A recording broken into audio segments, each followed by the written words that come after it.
All right, so here we are for part 3 of this lecture, and we're finishing off exposure. And there we go.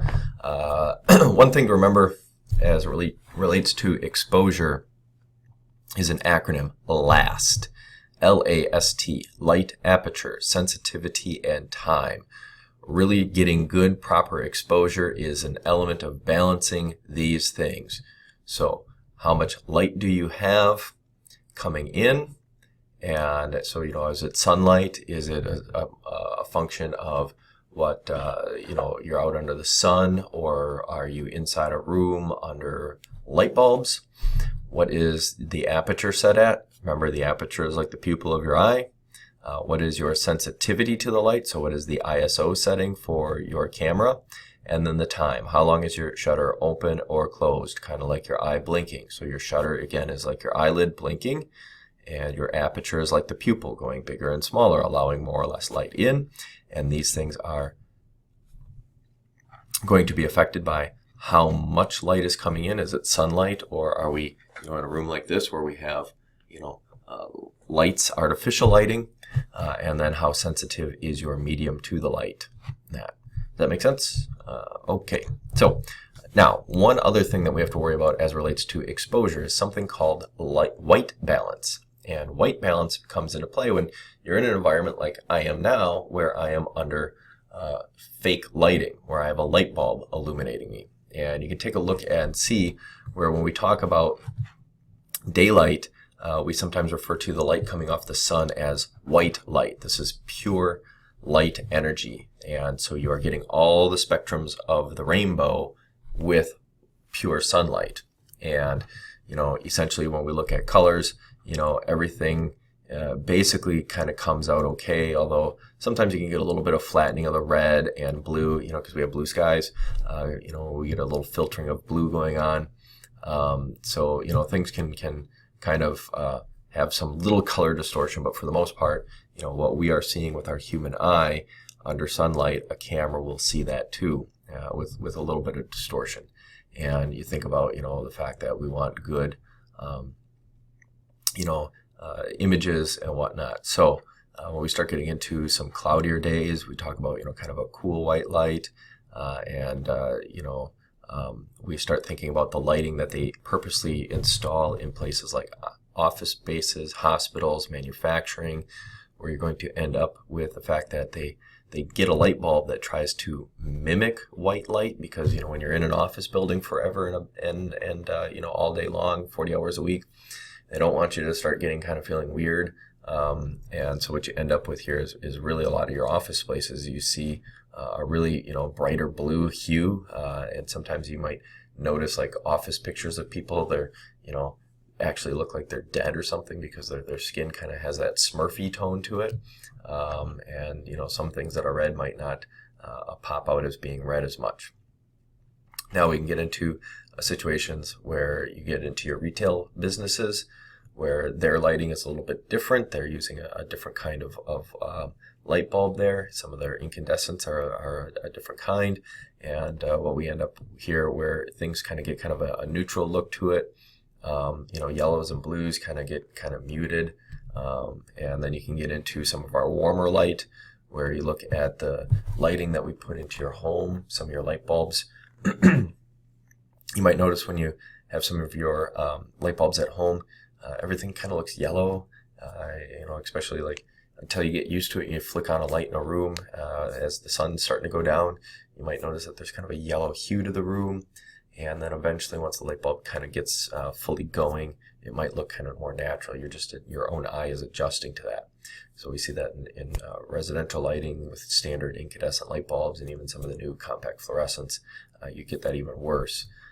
And then we get into, I don't mean to move that. The really warm lights, where you have specialty lights that are used in some of our street lighting, and specialty lights that are used in areas like display cases, so that things can kind of pop out and look a little different. Like a meat display case really likes these extra warm lights because it makes red shine a little bit more. And so think if you're trying to sell steaks and you have it in a display case, that causes red to be brighter, those steaks are going to look just that much more juicier.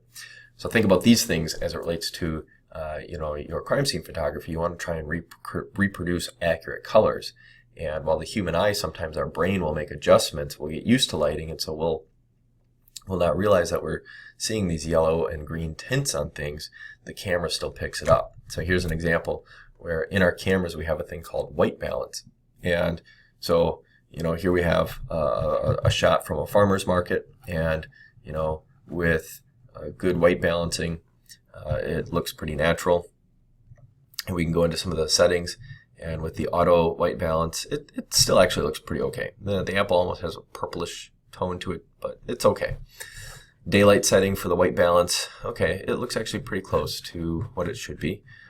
Cloudy setting, it's faded a little. Shade setting, not quite right. Tungsten light setting. Tungsten lights are kind of lights used inside of certain businesses and certain environments. Look at it, everything kind of really looks purple. Even the boards over here look purple.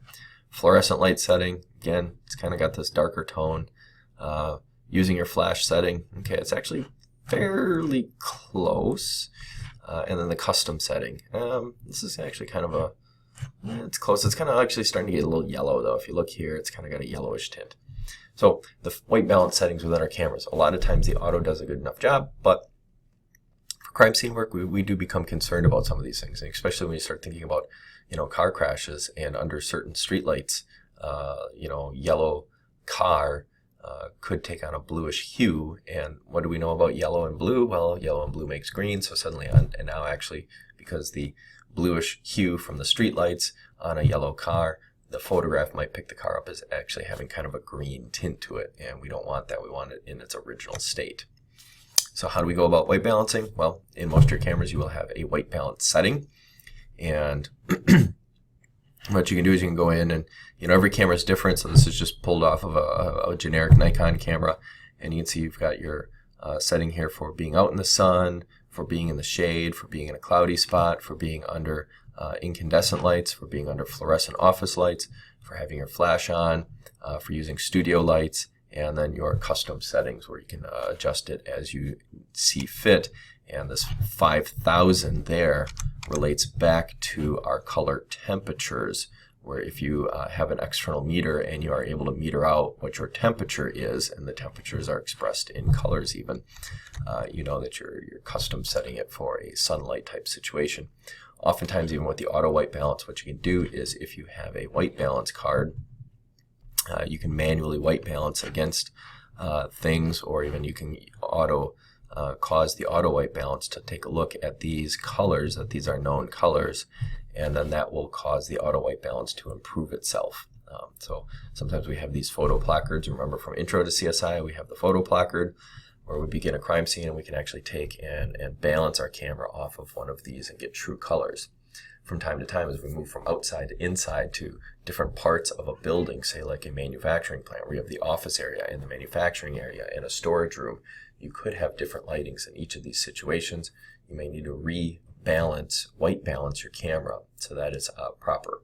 And so you just snag another image of your photo placard and indicate in your paperwork that you re-white balanced as you moved into a new lighting condition.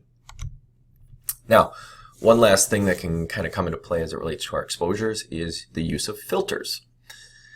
When we are outside, the sun is pounding down on us, providing a lot of UV light. And we don't really see UV light per se as human beings. That the UV light is what gives us suntans and whatnot. We naturally kind of filter some of that out, but it does cause haze and distortion to camera pictures. So what we can do oftentimes with external photos is maybe want to use a UV filter. And so here you can see, the image is kind of hazy, the sky looks kind of odd, and now under the UV filter, everything is a little crisper, and the colors are a little bit more bright. So UV filter is just a little thing you attach to the end of your camera lens when you're using an SLR camera. A little bit of a drawback though, with a naked eye, you get kind of this bright sun kind of looking thing. When we throw on the UV filter, you can get extra lens flare. So you can see there's like a little bit of lens flare over here on this image. Here you've got, look at all this lens flare coming across. So, it's just one of those drawbacks. If you're shooting facing the sun, you're going to end up with that issue. Something else that we oftentimes might think about too as a good idea for some of our crime scenes is a polarizing filter. And many of you may be familiar with the idea of polarizing from your sunglasses. If you're buying certain brands of sunglasses, do you want a plain glass in there, or do you want a polarizing glass? So a couple different kinds of polarizing lenses out there. And so here again, we have the effect of what you can see, and sunlight and UV light kind of causes some different things where colors get kind of muted in the camera's eye, but with the polarizing lens it makes it pop and it makes it a little more crisp. So you can see the polarizing lens kind of looks like a little bit, or polarizing filter kind of looks like a sunglass, but it's not dark reflective. So again, looking here without a polarizing filter, with the polarizing filter, seeing how everything's kind of dark and muted. Even the clouds are kind of like, they just don't pop out of the sky. But here, everything, the clouds pop out, they're not blending in. Look at the colors on these trees, are pretty fantastic. The color of this field, even the shadow seems to be diminished a little bit, versus here it's really dark and here it's popping out. Polarizing filters give us a couple of other options too. For you around water, when you don't have a polarizing filter, light reflects off the water and goes right into the camera and kind of dulls out your picture. With a polarizing filter, you can actually see through the water, where now you're filtering out the reflective light, or you're pushing that reflective light away, and that allows us to see an object down here in the water. Thinking about, say, like a car, where with just a regular lens, the glare is there, you don't see what's inside the car. And with our polarizing filter, we end up now with the ability to see inside of a car window. So from a crime scene standpoint, if you have evidence on a dashboard, if you've got stuff sitting on the seat of a car, you need to take your original picture where the doors are closed. So you're taking a picture through the window and you might not see anything on the seat. Now we open up the door of the car and it's magically there. That's not going to be good. But if I can take a picture through that car window, seeing the car seat, and you don't have this reflection, now you can see it there, it's perfectly fine. You open the car door and you got it. One last thing to remember, even though you don't always need polarizing and UV filters, they don't hurt pictures, they always improve them. So oftentimes it's not a bad idea to put a filter on the end of your camera lens when you have a nice lens. And I can tell you this from personal experience, because my, at the time, 3-year-old son got up on a chair and was looking at things up on a cabinet. He got a hold of my camera and he dropped it, and it fell straight down on the lens, and it landed on a countertop below the shelf, and it cracked the lens. The thing was, it didn't crack the lens, it cracked the filter. The filter was a $20 filter on a $120 lens. I would any day of the week rather spend under $30 to get a new filter and have it shipped to my house from Amazon than I would having to go out and buy a whole new lens. So filters can be a protective thing for your camera too. So don't think of filters only as what they can do for your light and your exposure quality. Think of them also as an insurance policy, because things will hit your lens, things could come at you, bump you as you're walking places, you might bump into things. You can scratch that filter all you want, and it will not destroy your lens. It'll save your lens. All right, anybody have any questions? Feel free to give me a call, shoot me an email, post online in the Ask LaFave section of Blackboard, or you can always stop in and see me here at the Public Safety Training Center. Otherwise, you got your discussion boards to do this week, and I will talk to you next week.